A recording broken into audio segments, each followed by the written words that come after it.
there has never been any other group that has not gotten along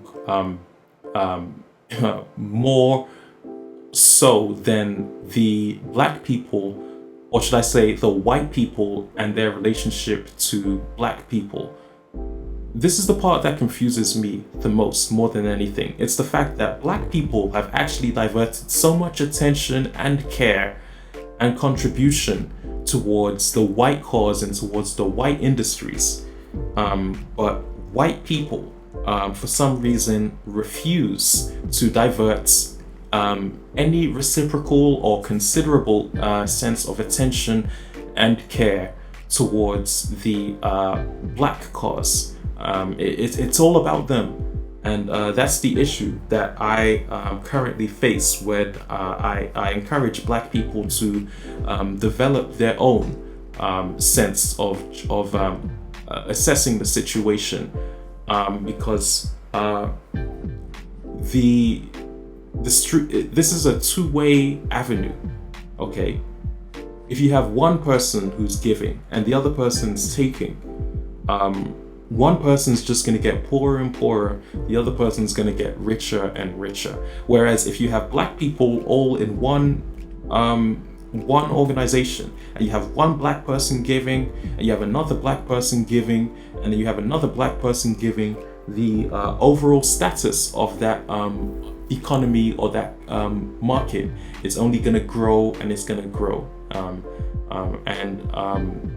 The main reason why I would say black people and white people cannot do this is because I'm of firm belief that white people inwardly fear the rise of black people. I think white people have had some insights into the capabilities of black people and have done what they need to do necessary to prevent that black person from rising or growing further, and sadly because they lack the ability to actually understand how such a phenomenal person known as the black man or the black woman could undergo so much stress and pressure inflicted by the whites and still stand on his feet and talk contrary to what the white people have taught him. It instills a sense of fear. There is a great hesitation. You will find that when you walk amongst white communities and white streets, when a black person enters an establishment or a black person walks anywhere, that black person has all eyes on him. Because you know, if you take your eye off that black person for a single second, that black person could do things that you never even thought were possible. And this is exactly why you try to degrade the black man, because you know that the black man, although he may possess these qualities, may be blind to it. And as a result of his blindness to his blackness, you try to brainwash him into thinking that being white is the only way around the situation. And for years, even through practicality, as we move on to the present, black people have done their absolute best to give to the white community, to contribute a sense of wealth, a sense of knowledge. They have made a phenomenal contribution to the point where white people do not believe that it is the black people's rights to ethically receive any compensation.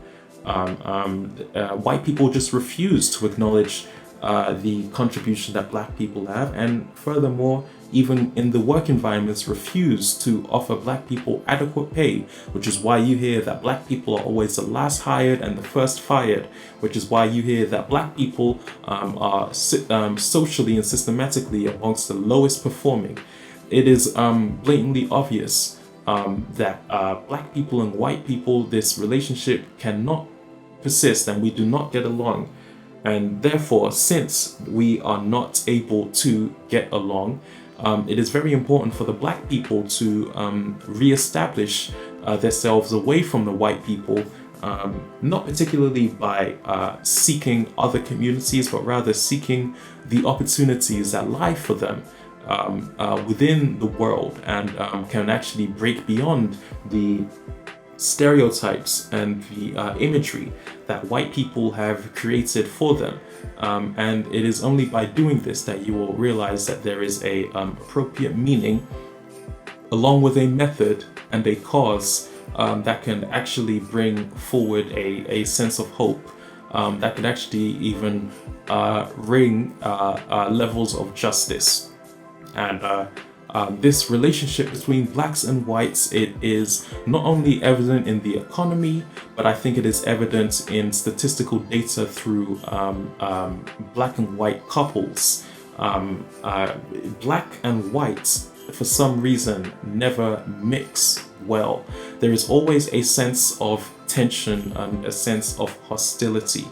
And it is only up to the black person to use his right-minded mind to move away from these white people who are presenting the hostility, knowing that he has given his contribution to the best of his performance, and rather consider contributing to environments and areas and communities where he is socially accepted beyond the barrier and the circumstances that white people have indoctrinated into him, being that the color of his skin is merely the factor that's holding him back. There is no biological proof to show that just because somebody is black that they are inferior, that they are uneducated, and that they are smart. And as a matter of fact, if you do your biological research, you will find that the strongest man or the strongest genes on earth are actually integral to black people, which is why you see that black mothers, despite reaching the ages of 50 and 60, are still able to retain their blackness from youth. Which is why you'll see that black people are able to dominate within the fields of sports and labor. And this is the only way you can actually understand it, by actually understanding that your own due diligence is required in order to firmly understand who exactly is needed to further the cause of the black man, and to actually re-establish a way of living for the black man, away from the white people who have clearly presented a sense of difference.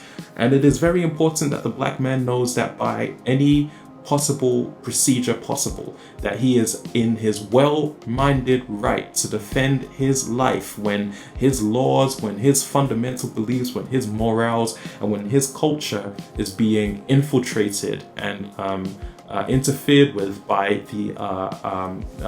by a racist, or by anybody who may believe that the black person does not have rights because of the fact that he is black. The black person is in his well-grounded ground to stand.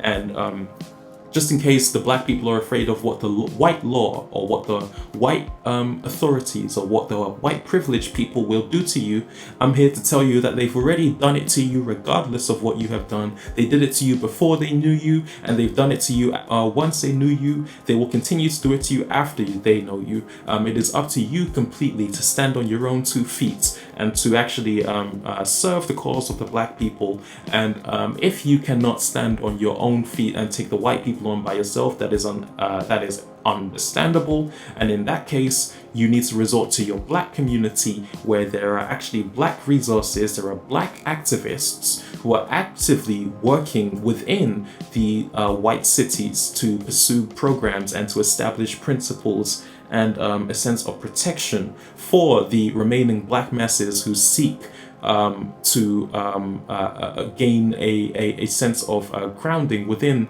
the system. And once I told you, you will find those systems in place. And if you cannot find those systems in place, you must commit every devoted part of your life into ensuring that those systems are within your own personal integration, whether that just be your physicality, just working on yourself physically to be stronger, right? There are very plausible methods to work around anything that may be absent you at the present moment. It just requires you to understand that it really does take work. And instead of diverting your work towards trying to convince white people, it is very important that you convert your work towards trying to convince the importance of yourself as a black person, rather than letting white people think for you and letting white people determine you. You can ultimately determine yourself as a black man.